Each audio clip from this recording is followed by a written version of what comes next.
Hello, and welcome back to another episode of Lila's Herbal Revolution. Today, I'm talking about some of the mistakes I made early in my herbalism career as a practitioner. Now, I call these mistakes, but mistakes aren't necessarily a bad thing. It's how we learn, and I do think that there is a level of needing to kind of make mistakes so you have a better understanding of the world that you are operating in. So I'm going to share with you all of my early, not all, but a handful of my early missed steps so you can learn, educate yourself, maybe relate and find a connection, because the world of herbalism is vast, it's large, it's complex, it's confusing, it's a never-ending rabbit hole, and the more you know, the more you know you don't know. So hopefully sharing some of this with you will benefit you, your practice, yourself in some way, shape, or form. So we're going to go through a few things, and as you learn and kind of put the pieces together, these are things that you can start looking out for. They're definitely things that I wish I was paying more attention to. It would have saved me a lot of um, resources, time, and money, and all the good stuff. But again, I do honor that the learning process is real and important, and some of the best ways to learn are by just doing, failing, reiterating, and learning from those mistakes. So today's episode is mistakes that I made early on as a practitioner. Okay, so once I started formally studying herbalism, I immediately gravitated more towards the Ayurvedic herbs. And for the things I was dealing with at the time, which were menstrual irregularities and anxiety, depression, just kind of like this lost stuckness in life, two herbs that immediately jumped out to me that I wanted to try were ashwagandha and shatavari. So I went to everybody's favorite herbal retailer, Mountain Rose Herbs, and I bought a quarter pound of ashwagandha and I bought a quarter pound of shatavari. And that was that. I had them mailed. And then shortly after obtaining these herbs, I realized something. I bought both of these herbs cut and sifted. So cut and sifted is when they take the dried herb, they chop it up, they cut it and sift it and package it, and it's usually for teas. So I bought my ashwagandha and my shatavari in this form, and then later realized that traditionally neither one of those herbs have ever been used as tea. The active constituents in ashwagandha are not water soluble. It does not make a good tea. I don't know if shatavari is the most water soluble, but I just know that we don't have traditional use behind it as a tea. So once I realized that, I didn't want to use them as tea. And so I'm sitting here on this herb that's cut and sifted. And I'm like, well, how do I get this in me? So I get out my Vitamix and I probably got out my herb grinder too, just like the little tiny kitchen herb grinders.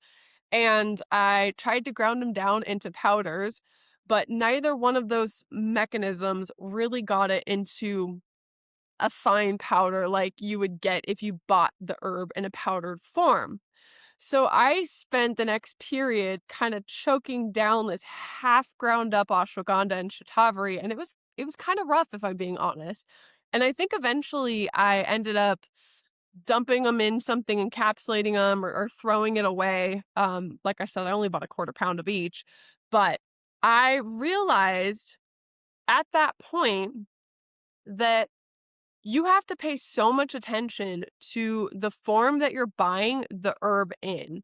And when you go on an herb website, like you have to take responsibility and pay attention to what part of the herb am I getting?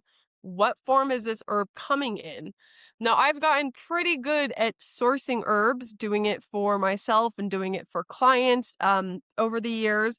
And I've really figured out what to pay attention to, because if I source wrong for a client, that's a cost I have to eat. If I send them the wrong thing, that is a cost I have to then absorb to get them the right thing. So I very quickly, just from my own failings, learned like this is an area, if you want to be successful and you want to be getting the right thing, that must be paid attention to. And I've had clients, I'm going to pick on Mountain Rose Herbs a little bit, so bear with me. I've had clients go out and buy their own herbs and get the herbs in some weird format that the herbs don't typically come in. And there are herbal retailers out there that aren't paying attention or just sell the herb in the form that they sell it in, and the rest is up to you and it's your responsibility. Even though that these forms aren't necessarily the form that the herb is the most efficable in or it has traditional use behind, they just, they make the option available. But early on in your herb studies, like this isn't something that you necessarily know to pay attention to. And when you're going to a big reputable retailer like Mountain Rose Herbs, you think and kind of trust that the way they're selling things are the way that the things should be. It's not quite accurate. And while Mountain Rose Herbs has a beautiful selection of many, many herbs, I don't use them in clinical practice for this very reason alone. Every once in a while, there's something I can't find. I sourced somebody kudzu from there the other day, but for the most part, I don't use them and I don't recommend clients go out and use them because I think it takes so much babysitting to make sure that the herb is coming in the right format. It's going to get there on time. It's going to be what I need it to be. So when you are purchasing herbs, you have to pay attention to the format. So another story that kind of goes along with that is I had a friend who bought me some Google resin. He knew I was learning about it and I was talking about all the cool things that Google does. It's a lecithin, it clears the channels and it's anti-inflammatory and it's a bone builder and it's just this really cool herb. It helps with pain. And, I was just fascinated by Google resin. And he gifted me some to use and to play with. And when I got the Google resin, it was in its raw form. So Google resin has to be processed and it's typically used as a powder in Ayurveda. And what this retailer, Mountain Rose Herbs, is selling is raw, unprocessed Google. And I, again, didn't know at the time. You read and you learn about the herb. You don't necessarily get every piece of detail needed to apply that herb clinically. So I got the Google resin. It smelled glorious. The smell is just very, very aromatic and nice. It smells like a frankincense or one of those other gum resins. And I'm like, how do I take this? It's like it's like sticky rocks basically. And after again kind of diving in and learning and talking to my mentors and other clinicians, I'm like, well, this isn't in its usable form. And I realized Google has to be processed. We use it as a powder, maybe it's in capsules, but we're not doing anything medicinal with the raw Google resin. So I have had this Google resin for years, and it was like, again, maybe a quarter pound, maybe an eighth of a pound. It was a pretty small bag of Google resin. And I realized the only thing I could use this for was to burn as incense. So I do to this day burn it as incense, but did not use that pack medicinally because it wasn't in a usable form. And I really don't think that past incense usage that you're going to be able to do much with the raw Google. It's harsher on the stomach. It's not easy to get into the body. It's just not going there. So again, just paying attention to the herb format was really ingrained early on just by those two experiences, and really just something I have learned to pay attention to in an extreme form because it matters. And it's really disappointing when you invest money into herbs and you don't get what you need. And there's nothing more exciting than, spending money on herbs. So when you do that and what you get ends up being, incense, not this cool herb that you plan to use for certain things, then it's a little disappointing. Now, these are early rookie mistakes. I think they come with the territory. I think the biggest takeaway is pay attention to parts used and the form, and don't trust who you're buying the herbs from. Like, be skeptical, really ask questions, pay attention to what you're buying, and know that the goal of the person selling the herbs is to sell the herbs. Your goal might be different. Hopefully, you're working with manufacturers that, those two things align and they want the herbs used in the most optimal form and they do kind of take some of that responsibility. But you can't expect that because at the end of the day, their goals and intentions with selling herbs, and selling herbs in certain formats might be different than your use case of using herbs medicinally. So pay attention. Now, another shatavari incident that I had very early on, I was using shatavari for, balancing my female stuff, my hormones, just using it as a female tonic. And I ran out, and I think I was taking it in capsules, and I ran out. And so I feel like I was like so naive and on my early days here. I was in a shop in Sedona. It was like this bougie, fancy juice and smoothie shop, and they were selling shatavari. And so I saw it on the shelf. I don't even know if the price tag was listed, but it was maybe a 1 or 2 ounce tincture of shatavari in a really fancy bottle. It was like all blacked out and matte black, and it was cute. And I ended up, taking it to the counter and buying it, not realizing that this like 2 ounce tincture of shatavari, and it might have been a 1 ounce tincture. I don't actually remember, was $50. And I didn't pay attention to the tincture ratio. I didn't pay attention to how much I was dosing. And, I'm like, oh, well, if they're selling it for $50, that just must be how much shatavari costs. Like, I don't know. I need shatavari. I'm taking shatavari. I'm just going to buy it. And so I bought it. And, looking back and having all the pieces I have now, I know, one, I wouldn't opt to tincture shatavari, or I would never recommend that somebody take shatavari in its tinctured form.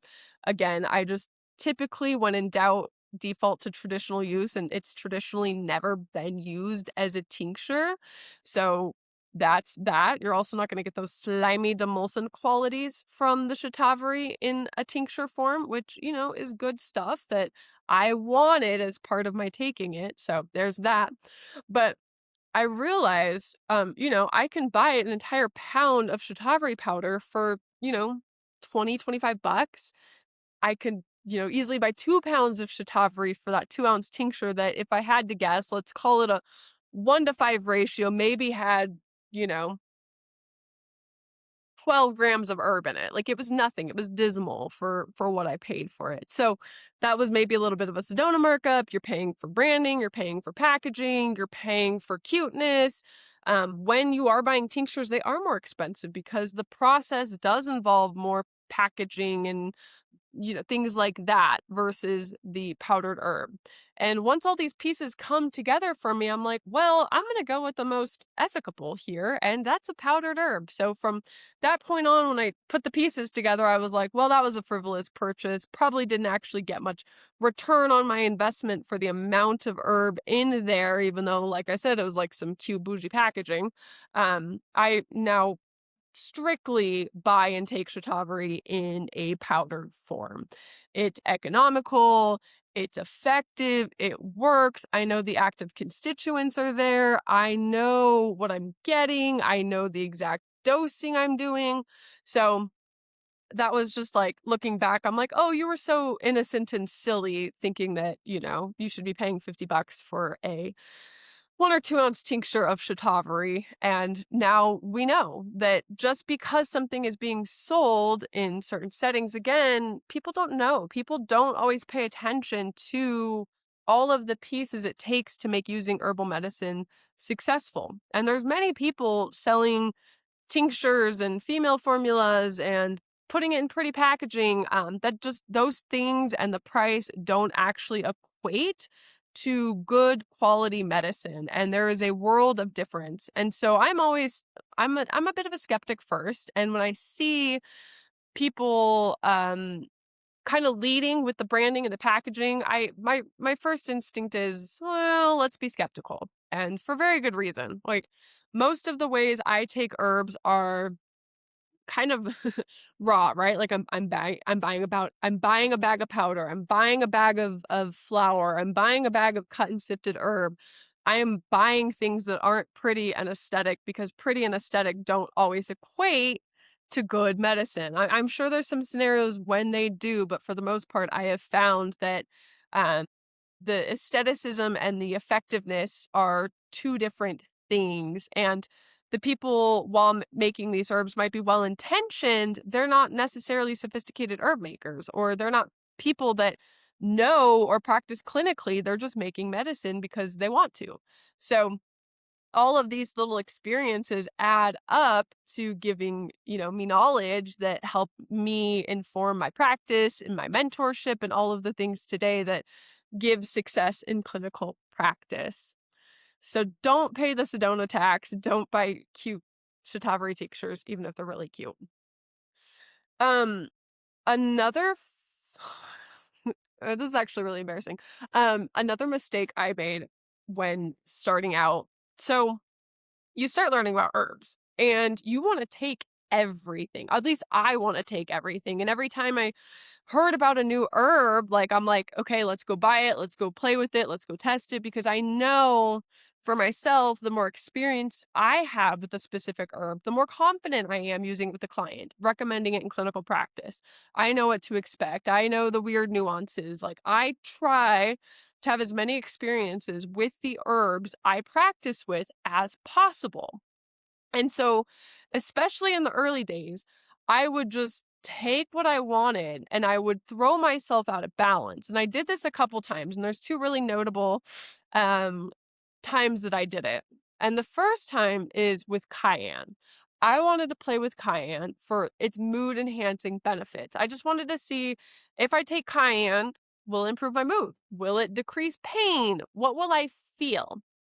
And so I took my first couple capsules of cayenne and I felt freaking great. Like, I felt amazing. Like, I felt more energized. I felt better in my body. Like, things just felt tastier. My mood felt better. Like, everything that I was taught that cayenne did, I felt, and it felt really good.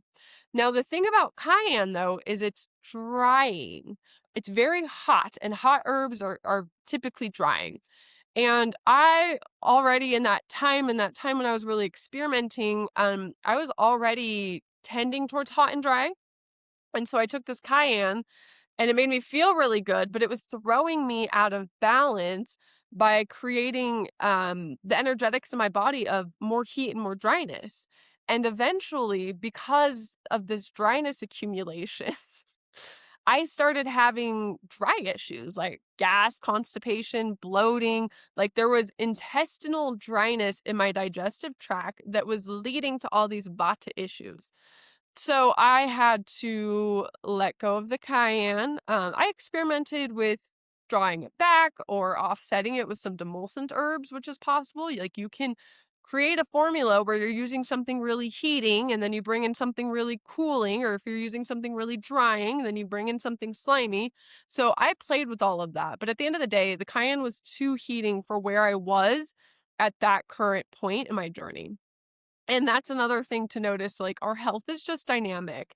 We are constantly shifting where we are at in the scales of the balance, whether the season is changing, whether we're in different phases of our life, whether we're in different phases of our health. Like, we have to pay attention to that. So I might be able to bring back cayenne in a certain setting, but in that setting at that time, I was taking enough and doing enough and just throwing myself into this dry cycle that led to, these other symptoms, that it wasn't a fit for me. And it was hard because I'm like, oh, but it feels so good. I love the cayenne and I love experimenting with the cayenne. But eventually I had to understand that I was throwing myself out of balance. Now, this was a really good lesson because I got to see the energetics in real time. I got to see how simple it is in real time. Like, at the end of the day, when we're looking at these systems of energetics and we're looking at pattern recognition in Chinese medicine or Ayurveda, everything comes back to energetics. And all energetics means are, do we have balance in the body? I told somebody this on an initial consult call today. Like, if you are too hot, we have to cool you down. If you are too cool, we have to warm you up.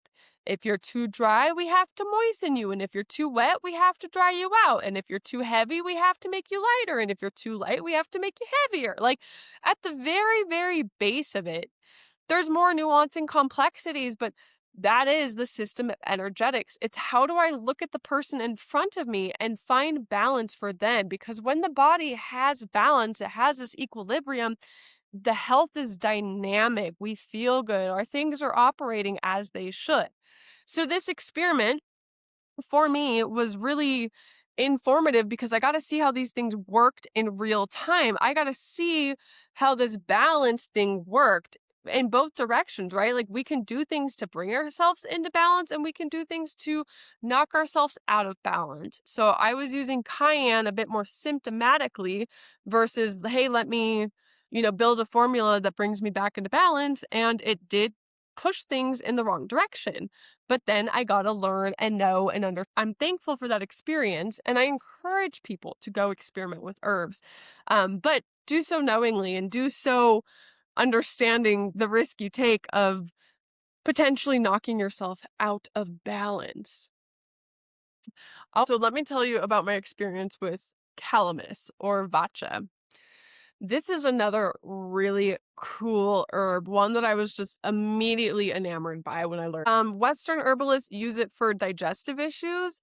In Ayurveda, it's a major brain herb. This is used for nonverbal children, for all kinds of memory issues. This is used for all kinds of mental disturbances and imbalances. It's used, to just make yourself sharper. It's used for stuttering. It's used for like an amazing amount of things. And I was just enamored, right? Like I'm studying, I'm learning, I would like more brain power. Maybe I'm out there giving more talks. Like this was the beginning of building my practice and getting out and talking about things. I wanted to bring this herb in and use it. And so the thing about calamus is it's a low dose herb. And when you get to a certain amount, it is emetic, meaning it will make you nauseous and it will make you vomit. It's not necessarily dangerous, but it will make you vomit, and the vomiting is really unpleasant. So I had a couple experiences where I didn't carefully work my way into the correct dose of calamus, and it led to some very unpleasant vomiting. I think I actually did this like 3 times. And I would take calamus kind of periodically. Like if I had a big day in class or if I had a big project or if I needed the extra brain power, I would just jump in and take my dose of calamus instead of titrating up every time I brought it back in. And one night I had a talk to give. And there was going to be a good amount of people, and I was probably a little nervous. So, any days I have a talk that I'm doing out in the community, I would, dedicate my day to that. And I would do all the things that I could to just ground myself and get ready for the talk. And one of those things was bringing in some herbs to help me speak, to help my speech, to help me just stay clear and remember what I wanted to talk about. And I remember this talk, and I took I don't remember how much I took, but I remember I took an amount of calamus a few hours before my talk, and I was nervous, so I don't think I ate very much that day. And I felt fine, and I ended up going to the talk, and I was running a little bit on adrenaline. And as soon as I was done with the talk, like the moment I was done, I was like, I'm hot. I feel super hot. And I think I felt hot during the talk, but like it wasn't like in my face until after the talk. And so I go to the bathroom and everybody's trying to talk to me, and I'm trying to get business and clients here, and like I'm just like I don't feel good. I am so hot. And so I finally like pack up and leave, and on my way home I just start feeling super nauseous. Like I just like I'm going into like I'm sweating, I'm hot, I'm feeling nauseous. And I get home and I just vomit. Like I spend the entire night vomiting, and it's hot, pitta style vomiting. Like it is not comfortable vomiting. It's not pleasant. Like it is not the vomiting you want to be doing. And so that knocked me off my ass. And I realized it was the calamus I took beforehand, and it had a delayed reaction. And I was like, whoops, there we are again. And I realized I have a bit of a sensitive constitution, that I have to be so careful when experimenting with herbs and, take my own advice of titrate up. Now, again, these experiences with the Calamus are something I'm grateful for because I can speak into better and guide people better because I've had the experience, I've had this side effect. I know how to talk around it and to help people prevent it. But it's definitely a bit of a misstep of, over experimenting, not being as cautious or careful as I should be, and, paying the price. I know when introducing a new herb with a client, I am vehemently telling them, start low, go slow, titrate up your dose, work into it. Don't immediately jump to a dose. Use your body for feedback. All of these things. But when I ignore my own advice, I pay the price. So it's good because I know the other side of what clients can do if they're not following instructions. But at the same time, I'm also getting to have these experiences of, the full spectrum of what herbs can do. And it's again that thing where they can bring us into balance or they can push us out of balance because they do work. They do cause effects in our body. And we have to be conscientious and honoring of that. So that's my Calamus story. I think overall I probably did it like 2 or 3 times. And um my partner always jokes like, did you dick yourself with herbs again? But I've never had a client have any issues with Calamus bringing it in, like a responsible user. But that was definitely a good learning lesson for me. So something to keep an eye on. Okay, another misstep I made early on, and I wish I started doing this early, but so I have a master document that I've created, and it is my clinical pearls, my dosing guidelines, my key pieces of information about an herb, and I keep it in an Excel document. And I have all of my A-list herbs. I have lots of actions in there. I have notes for what to pay attention to when working on certain conditions. Like, it is my Bible. And it's a Bible that I've created through my learning, my schooling, my mentors, clinical pearls I've found in practice, other practitioners have shared with me. This is like the epitome of my work. Like, this is my Bible. And I reference this multiple times per day for myself, for clients, for writing protocols. Like, if I'm gonna go use something, the first thing I check is my reference sheet that I've created. And it's become just this really beautiful living document that I heavily rely on in practice. Like, I don't have everything memorized, and I have resources and books up the wazoo. And so what I'm doing is synthesizing and getting the best of the things that I need to know, the things that I need to pay attention to, right? Like, when I go reference Calamus, I have a dosing range, I have what it's for, I have its energetics, I have what to be careful with, I have how to dose it. Like, I have the pieces of information I need to use this successfully in clinical practice, and I've built it, right? Like, I've been synthesizing and collecting all these pieces of information and putting them in a format that I can quickly reference, that tells me what I need to know, that just highlights these really important points about herbs and the herbs I use most in practice.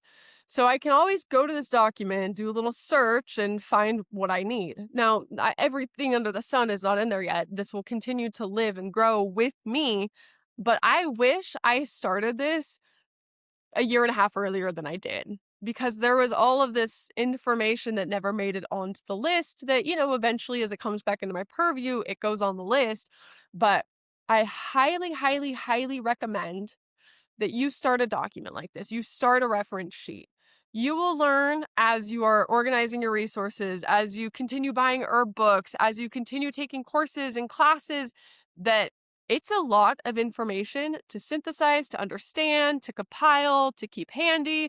And if you take the time now to set up a document like this, you will thank yourself. Like, the whoever you are in a year from now will thank you. And whoever you are in 2 or 3 or 4 or 5 or 10 years from now will thank you. This will be your most potent tool in clinical practice. I promise you, do not delay. I really wish I didn't delay, because it's just such a great way to keep this information organized. And I wish I was just getting organized earlier in the journey, but I didn't know. Like, you don't know what you don't know. So learn from me and go ahead and start doing this like today. and you will thank yourself. I promise. It is just one of, again, the best things that I have done for myself as a clinician, for my personal health, just for my learning and understanding and want to organize all the information in the world. So do that. Take that. Do with that what you will.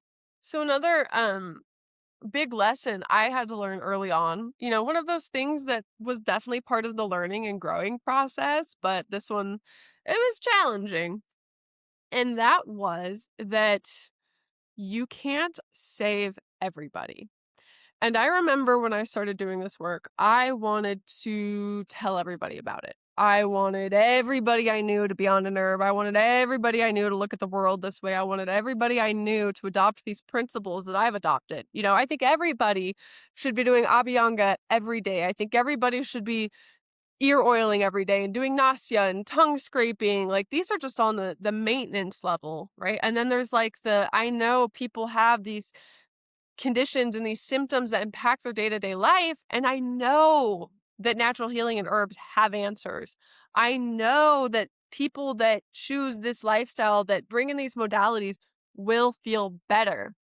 And little naive me thought it was just a matter of people didn't know. And so my running saying was, we have an herb for that.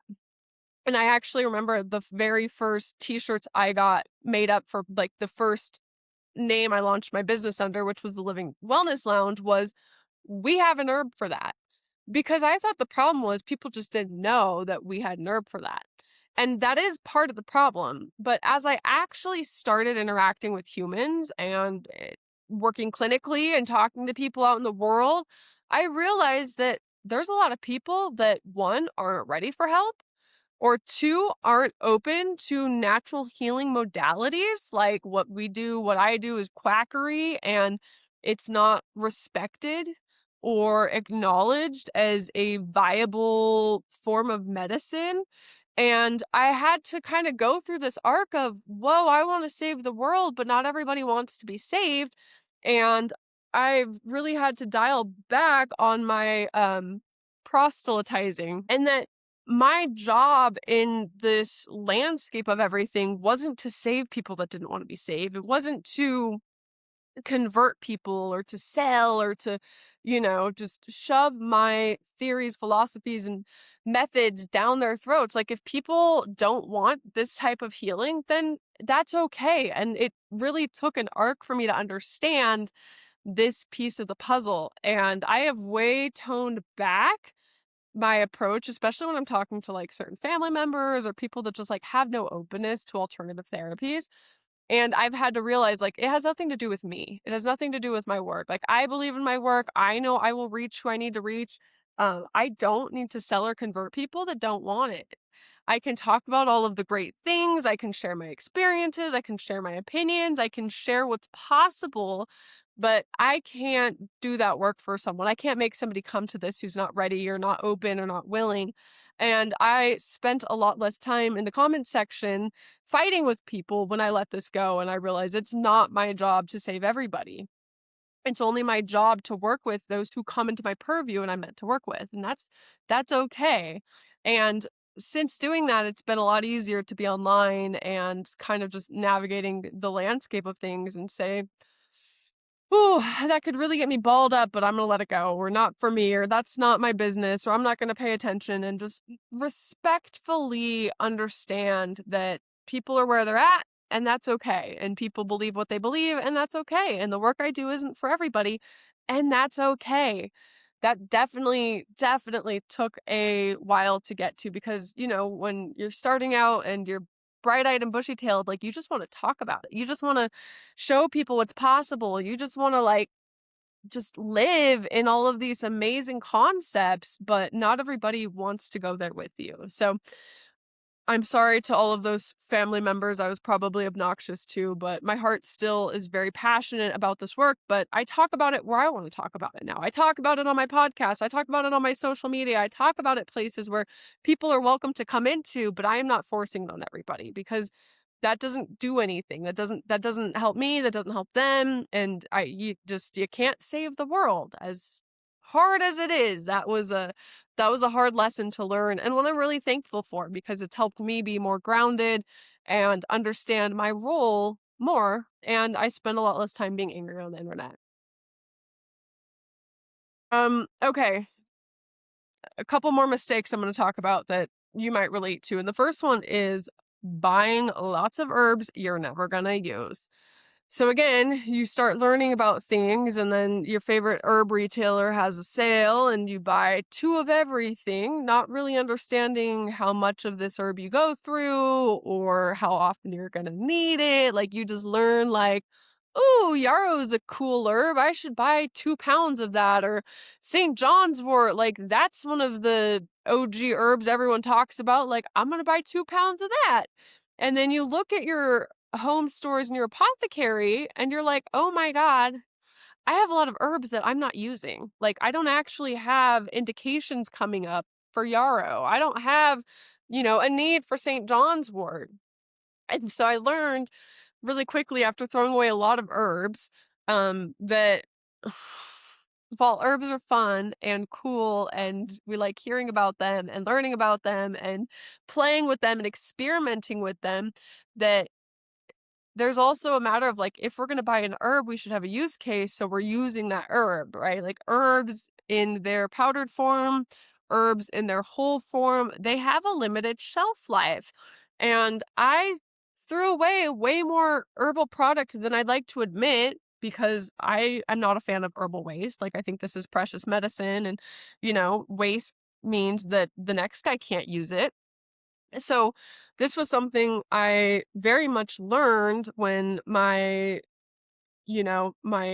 eyes were bigger than my appetite and I would just throw things in the cart to build up an apothecary at home, but I was buying things that weren't actually getting used, that I didn't have use cases for, that just kind of sat in my closet until I was ready to let them go a couple of years later when I'm like, well, this is probably dry and stale and not going to be used. And I definitely overestimate the amount of herb a single person or, me plus the immediate family and friends that I got and gave herbs to could use. I would just buy so many pounds of herbs and it was not the move.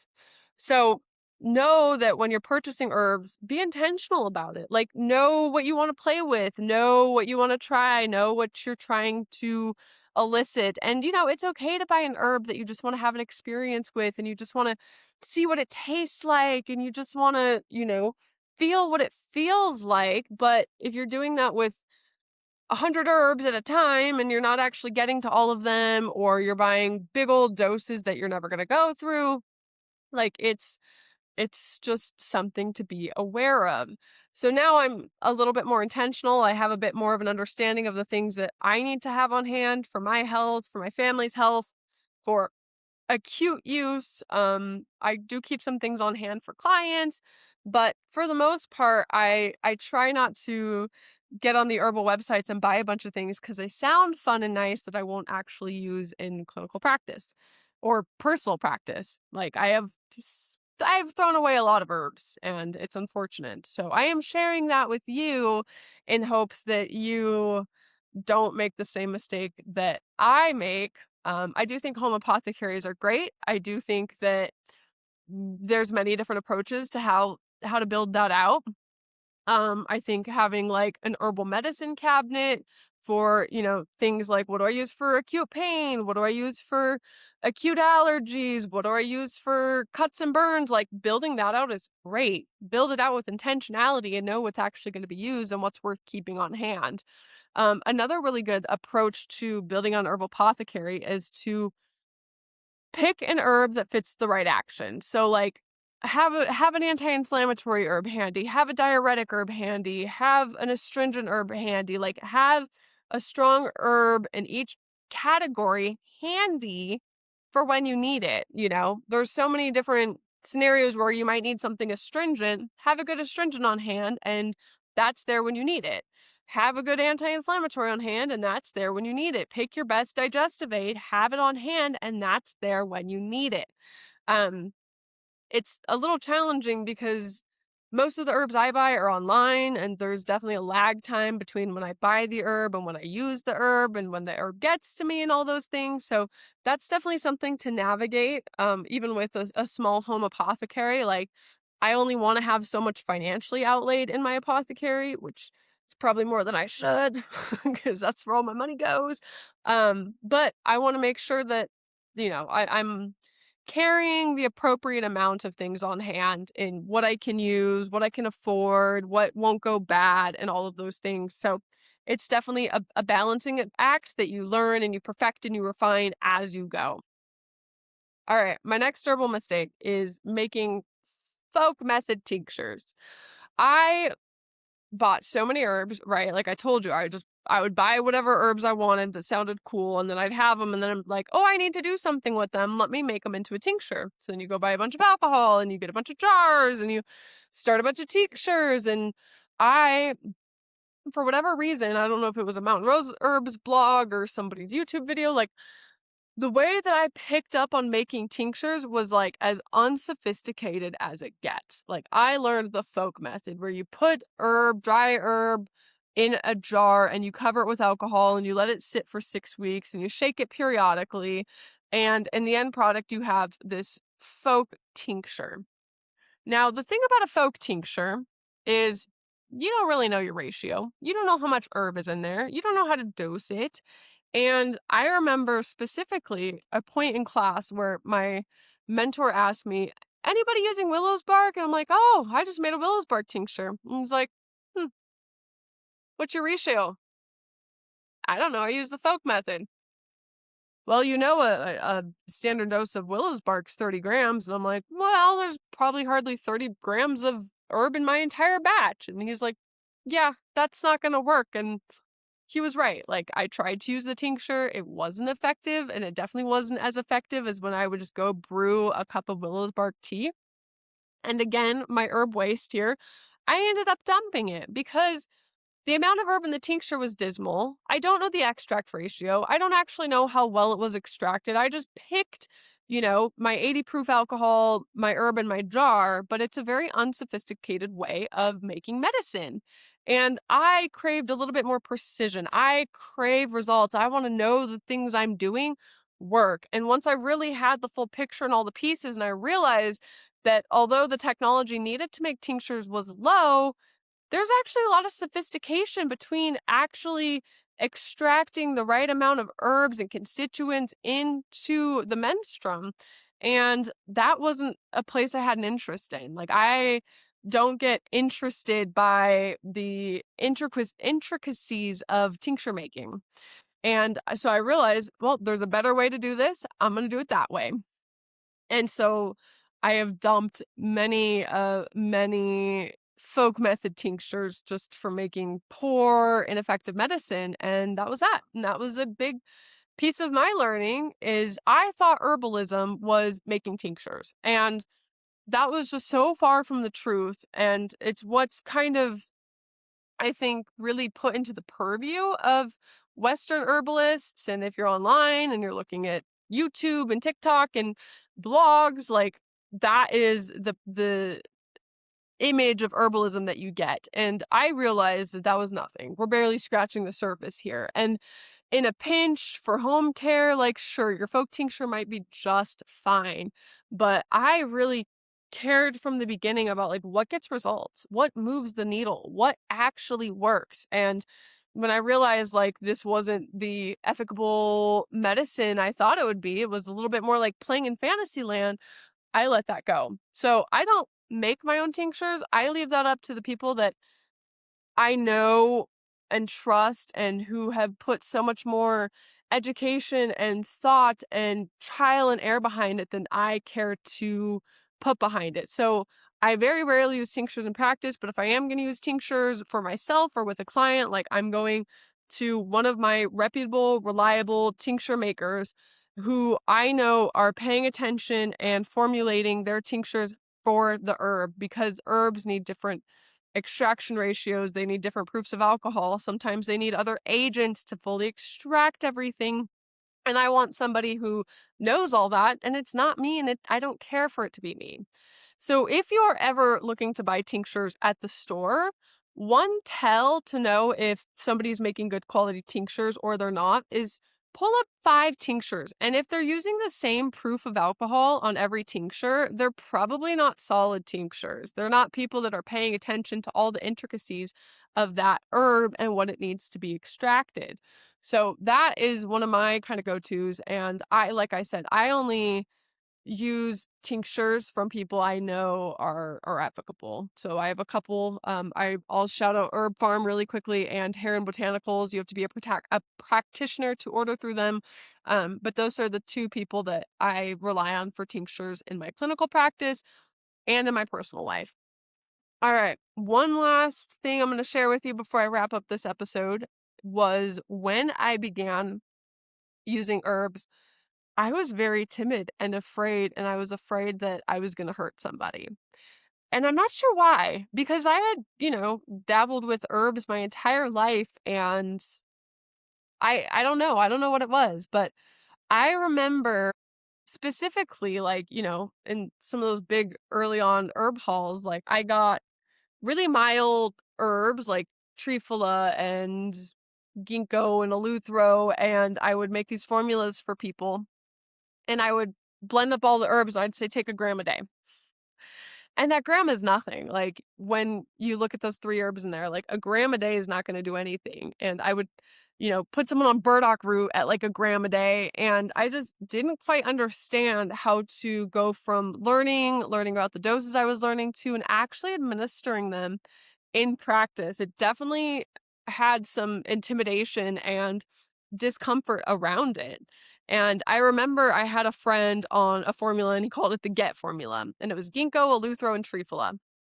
And he had like a little jar that was maybe 50 grams. Like it was a little tiny batch. And he would take like a gram a day. I just realized like how timid I was when I started practicing. And reflecting back, even when I started taking herbs myself, I was timid. Like I was learning about real clinical dosing, but it took me a while to feel confident to get into actually using those doses with myself and with people around me. Just because there's like this understanding that like, I don't know, like there's just this blind spot of not really truly understanding what happens when you take herbs. Like from going from book learning or classroom learning to real life felt like a really big leap. And I've always been very hyper cognizant of the book learning doesn't mirror the in life learning. And I took a while to bridge that gap. Now, that's not necessarily a bad thing. Like, I think we should all work to our confidence levels, and going low and slow is always the safest entry point, 100%. But I remember just having this really timidness to move through to actually start confidently recommending herbs and trusting them and knowing how these things function in a real setting. And part of this was through my own experimentation. Part of this was through study groups and putting together groups where we're working with other clinicians and sharing information. Part of this was internships and being willing to ask stupid questions and just really moving through this piece of the puzzle that was so intimidating to me. So I know from the earliest days to where I'm at now that there is so many different obstacles and hurdles that come up. There's so many different places to misstep. There's so many different places to get confused and lost and trapped. And one thing that I really care to give back to the community now is what I wish I had when I started practicing herbalism. And that's a mentorship community where you can go ask a question, you can go bring a case forward, you can go get specialized training that's not another course, but it's an adjunct community where you have people willing and ready and able to talk about the herbs and the experience of taking this from book learning to clinical learning. And after I've been in practice a couple years and I've been doing this and I, do my thing, I had multiple people start reaching out and asking me for clinical mentorship. They said, "You're the only person I've ever heard talk about loading doses. You're the only person I've heard talking about dosing. You said this in your podcast, and like now I don't even feel like I know anything, or like the herb education I'm in is like depthful. And so I finally, after hearing this and being asked and being called into this position, created the Path to Practitioner Potency Mentorship Community. Wow, that was a mouthful. um, but it's the community that I wish I had when I was navigating all of these little things. Like, I wanted a place to ask my stupid little questions to. I wanted a place to explore and have people that were in it with me. And while I was the kid in class starting study groups and getting everybody in a group chat, like, I never found the people that wanted to talk about it as much as I did. And so this is what I wish I had. And I know it helps people going through herbal school, going through other adjunct modalities that might use herbs like nutrition or naturopathy or other adjunct fields. Like, this is this space where you get to bring it all together. And you don't have to be a clinician, you don't have to be a practitioner.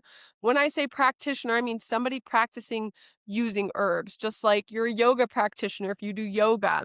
This is the space for that. Whether you are a clinician, whether you are a learner, wherever you're at, this is the community that will help build you into a potent practitioner who gets to use these things in clinical practice and find and learn ways to make them effective. I think so much of natural healing has gone soft, and there's a lot of really ineffective herbalism happening for a myriad of reasons that we could get into another day. I'm pretty sure I've gone into it on previous podcasts, but that is what this group is for. Now, I think that learning, failing, making mistakes is a part of the journey. You just don't want to make any mistakes that are irreversible. And I think that's very preventable. Like, use proper dosing methodologies, know what herbs are toxic, know what herbs are low dose herbs, know what the upper limits are. Like, really start to seep into these, like, how do I use things safely? How do I use things effectively? How do I use things clinically? How do I use things when the person presents with so many different chronic and complex pieces? Like, this is the space to work through all that. And it's a space where we learn and we grow together, and you get trainings, and you have the place to bring questions forward at any time. I certainly don't have every answer under the sun. Like, herbalism is so vast and wide, but what we have are tools to learn how to fish instead of just get fed everything. And the pieces come together, and it's really cool because you get to bring this back for yourself, for your clients, for your friends, for your family, for all the people that will be touched by the work you do by becoming a potent practitioner. So the link to join, if you are interested and get more details, is below in the show notes. I hope me sharing some of my mistakes was helpful for you and that you could connect and know that herbalism's hard. It's challenging. It's messy. There is no clear path. There is no clear path to becoming an herbalist. There is no one book or one resource that covers it all. Like, you are synthesizing and learning on the job and learning hopefully from people that are there with you. But it is not an easy career. And I think being a mentorship and community is a missing piece for a lot of people. So that is what we are pulling off in the Path to Practitioner Potency group. So if you have any questions, my email is always in the show notes. We have some other fun episodes coming up in the very near future where we're going to cover high doses of shilajit, albizia. I have some other things planned that I think will be really fun. And of course, if there's anything that you ever want to hear about, reach out, make suggestions. I love to hear from you. I monitor all my own email boxes, so you are getting to me when you do reach out. And that's it. I feel complete. So I will see you guys later, and I hope you enjoyed this episode.